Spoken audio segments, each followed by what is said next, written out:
नमस्कार. श्लोकशत्तू फॅमिली व्लॉगमध्ये तुम्हा सगळ्यांचं मनापासून स्वागत करते. तर परीक्षा संपल्या आहेत, मुलांना सुट्ट्या लागल्यात. सुट्ट्या लागल्यानंतर आम्ही त्यांना एका विशेष ठिकाणी घेऊन गेलो. ते तुम्ही पुढे बघालच की आम्ही कुठे गेलो होतो. तर वाटेत जाता जाता आम्ही एका ढाब्यावर थांबलो होतो आणि तिथलं स्पेशल काय आहे म्हणून त्यांना विचारलं. तर त्यांची एक स्पेशल डिश त्यांनी आम्हाला आणून दिली. रोटी आणि मग राईस वगैरे व्हेजच सगळं जेवण होतं. तर ते आम्ही मागितलं आणि छानमध्ये जेवणाचा आस्वाद घेतला सगळ्यांनी. जेवण खरंच उत्तम होतं. कधी कधी ना हॉटेलपेक्षा ढाब्यावरचं जेवण खरंच खूप मस्त असतं. उन्हाचा तडाखा एवढा होता ना की मग आम्हाला थोडंसं पाणी घेऊन आधी गाडी एवढी तापली होती की बाटली पाणी घेऊन आम्ही गाडीवरती मारलं, जेणेकरून गाडी थोडी थंड होईल. फायनली आम्ही पोहोचलो अशा ठिकाणी ज्या ठिकाणी जाण्याचं खूप दिवसापासून आमच्या मनामध्ये होतं की मुलांना सुट्टी पडल्यानंतर आपण त्यांना तिकडे घेऊन जायचंच आहे. आणि पोहोचलो होतो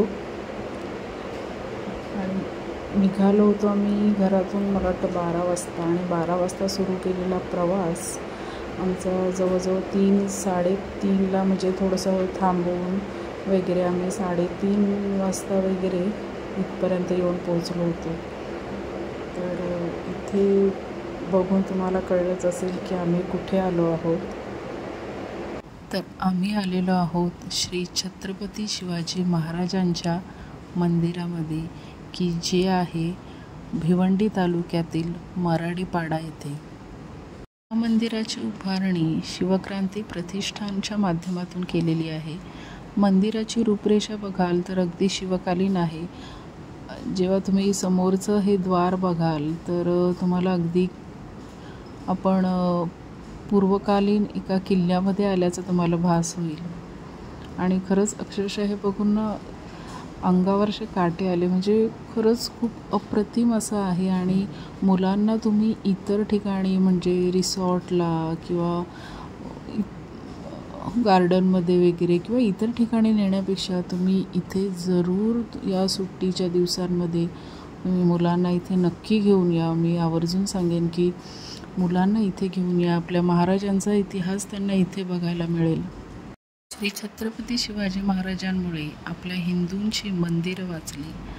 त्या राजांचं एकतरी मंदिर असावं असं सगळ्यांच्याच मनात अशा भावना असतील. आणि हे मंदिर बघितलं की खरंच अभिमान वाटतो की आपल्या महाराष्ट्रामधलं हे एक पहिलं मंदिर आहे.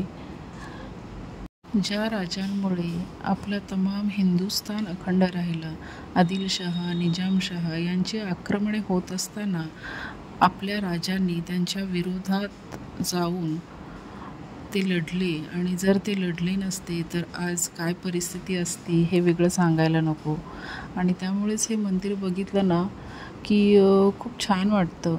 एक वेगळं अनुभव देऊन जातो. जर आपण ह्या मंदिरामध्ये तुम्ही आलात ना तर एक वेगळंच फिलिंग आहे. म्हणजे तुम्ही जेव्हा याल तेव्हा ते स्वतः तुम्ही त्याचा अनुभव घ्याल. कधी एकदाचं जाऊन महाराजांचं दर्शन घेतोय असं झालं होतं. आज रविवार असल्या कारणानं नेहमीपेक्षा जास्तच गर्दी होती. आणि ही बघा महाराजांची मूर्ती. श्री छत्रपती शिवाजी महाराज यांची ही मूर्ती अयोध्या येथील राम मंदिरातील रामलल्लांची मूर्ती साकारणाऱ्या अरुण योगीराज या आंतरराष्ट्रीय कीर्तीच्या मूर्तिकाराने घडवली आहे. अखंड कृष्णशिला या दगडातून 6 फूट उंचीची ही मूर्ती बनवली आहे. महाराजांच्या उजव्या हाताला स्वराज्य जननी राजमाता जिजाऊ महासाहेबांचं मंदिर आहे. तर महाराजांच्या डाव्या हाताला श्री तुळजाभवानी माता मंदिर तसेच श्री शंभू महादेव मंदिर आहे. परिसरामध्ये शिवकालीन स्थापत्यकला आणि गडकिल्ल्यांचे स्वरूप आपल्याला पाहायला मिळते. आणि त्यामुळे आपल्याला एकदम इतिहासात गेल्याचा भास होतो. या उंच अशा दीपमाळा मंदिराची शोभा आणखीनच वाढवतात ना.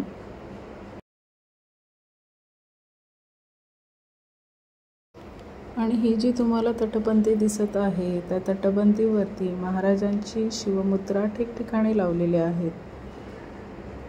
या मंदिराला भेट देत असताना तुमच्याकडे खरंच भरपूर वेळ हवा आहे, कारण या मंदिराच्या परिसरामध्ये महाराजांचा इतिहास आणि पराक्रम दाखवणारी शिल्पचित्र आहेत.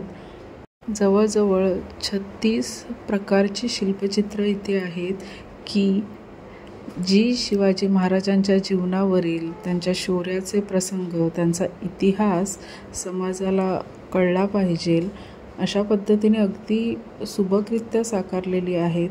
आणि त्या सगळ्याची माहिती आपल्याला इंग्लिश, मराठी आणि हिंदी या 3 भाषांमध्ये खाली सविस्तर दिलेली आहे की जेणेकरून शिल्पचित्र बघून तुम्ही जर खाली ती माहिती वाचली तर तो पूर्ण इतिहास, तो प्रसंग आपल्या डोळ्यासमोरून जातो. हे शिल्पचित्र पाहत असताना, त्या संबंधितली माहिती वाचत असताना वेळ कसा जात होता ते काही कळलंच नाही. घड्याळाचे काटे देखील इतके पटापट पुढे सरकले की आम्हाला इथे येऊन बराच वेळ झाला हे आम्हाला नंतर कळलं. शिल्पचित्र पाहत असताना, त्या संबंधितली माहिती वाचत असताना वेळ कसा आणि कधी निघून गेला ते काही कळलंच नाही. आणि मला खूप छान वाटलं की श्लोक आणि शतायू दोघेसुद्धा प्रत्येक शिल्पचित्र अगदी छान निरखून बघत होते. आणि शतायूला तर फारसं अजून वाचता येत नाही आहे, तर थोडंफार तो वाचत होता आणि जे त्याला कळत नव्हतं ते तो आम्हाला विचारत होता. श्लोकने देखील प्रत्येक शिल्पचित्र आणि त्याच्याखालील माहिती अगदी छान वाचून काढली होती. हा श्लोकच्या आवडीचा विषय आणि त्यातल्या त्यात आपल्या महाराजांचा इतिहास म्हणजे अगदी जवळचाच विषय. त्याच्यामुळे महाराजांचे हे जे शिल्पचित्र होते, जी महाराजांची सगळी जीवनगाथा सांगतात, ते प्रत्येक शिल्पचित्र श्लोकने अगदी छानपणे वाचलं.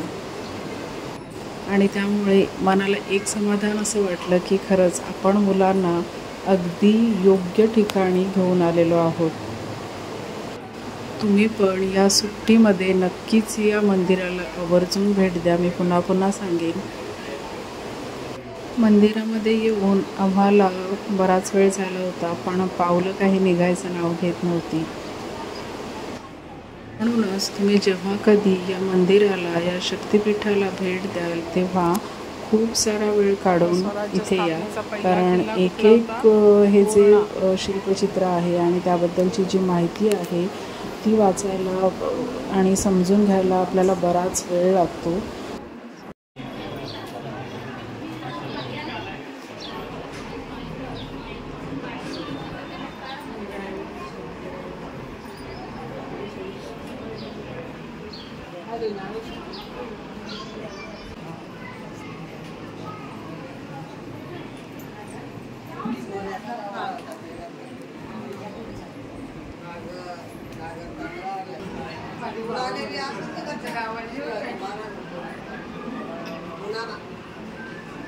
शिवाजी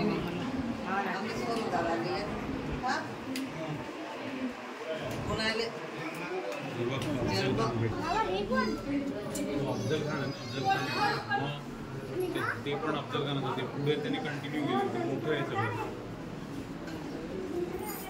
तेव्हा इकडे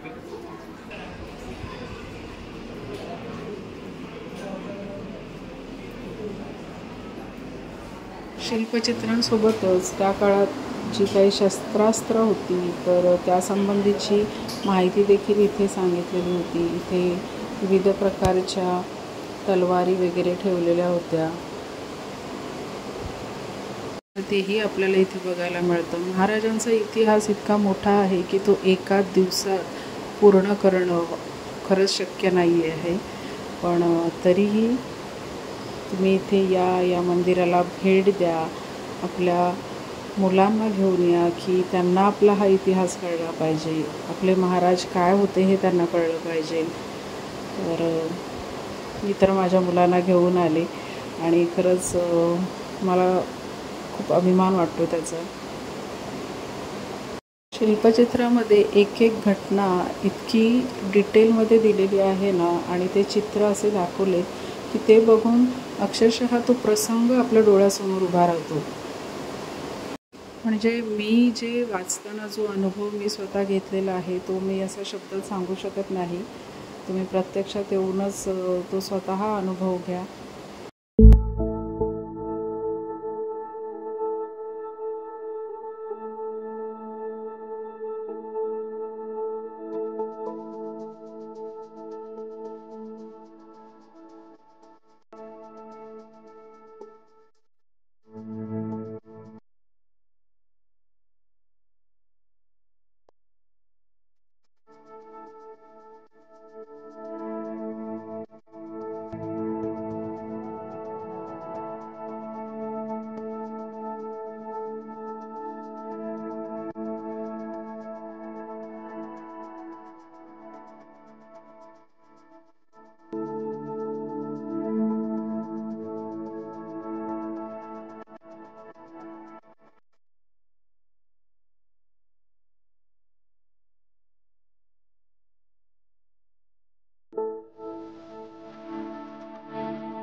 तिथे जवळच महाराजांची मूर्ती, महाराजांच्या मोठ्या छोट्या फ्रेम्स, त्याच्यानंतर मंदिराचं चित्र असलेल्या फ्रेम यांचं एक स्टॉल रूपी असं प्रदर्शन वगैरे होतं तिथे. तर तिथून सुद्धा आम्ही महाराजांची मंदिरातली जी मूर्ती आहे तर त्याची एक छोटीशी फ्रेम आमच्या घरामध्ये म्हणून घेतली.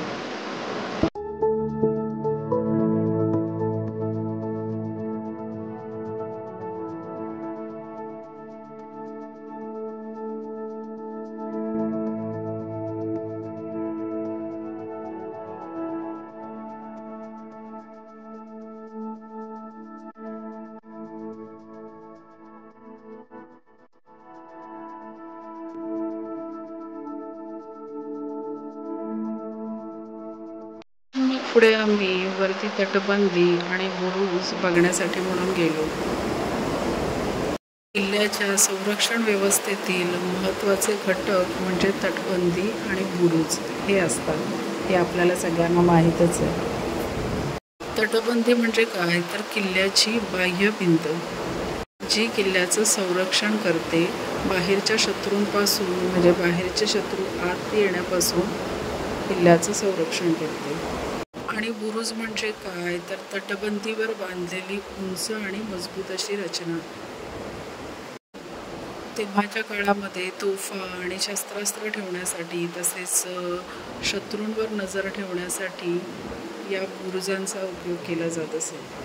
मंदिराला लागूनच अनेक छोटी छोटी अशी दुकानं देखील होती.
बंदी बुरुज हे फिरून आल्यानंतर पुन्हा एकदा देवळात जायचा मोह आम्हाला आवरला नाही आणि आम्ही पुन्हा एकदा देवळामध्ये गेलो महाराजांचं दर्शन घेण्यासाठी.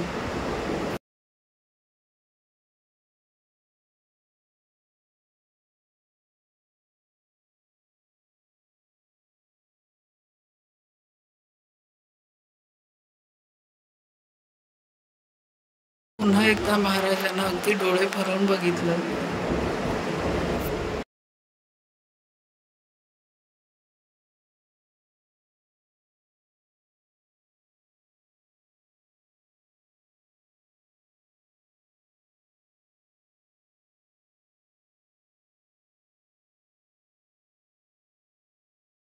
आणि आम्ही बाहेर आलो.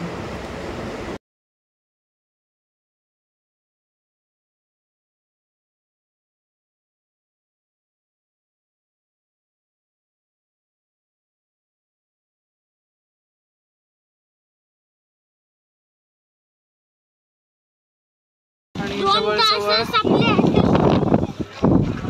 5 वाजता गाठून आम्ही निघालो.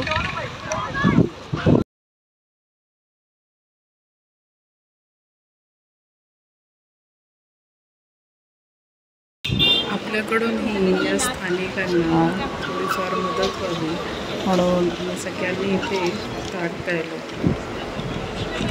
आणि वडापाव घेतला. मन तर करत नव्हतं निघायचं, पण जावं तर लागणारच होतं आणि आम्ही निघालो.